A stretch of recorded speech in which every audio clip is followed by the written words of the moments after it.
A Hanover family is this evening demanding answers about the circumstances which led to the body of their relative turning up at a funeral home in a state of decomposition. The man is believed to have been shot fatally by the police. Anthony Lugg has the story.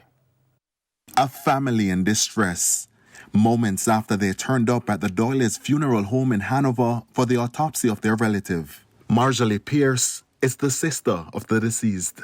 I was told that if anyone had informed me about my brother's body, that it been decomposed. I said no, I didn't get any call. I don't get response from anyone, no call, no one contact us, none of my family.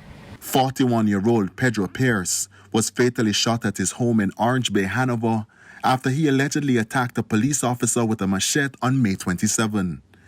It's understood that the lawman had gone to warn him for prosecution in relation to a matter which occurred a few days earlier.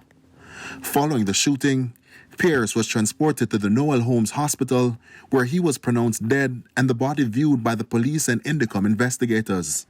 The next step is usually for the funeral home to be called in.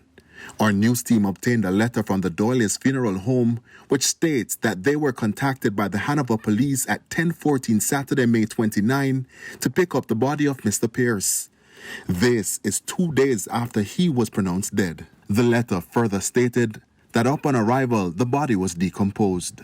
They find the body into a condemned behind the hospital where they have a old, what is the place on the name? Old morgue. Miss Pierce, who has been trying to come to terms with her brother's death, blasted those responsible.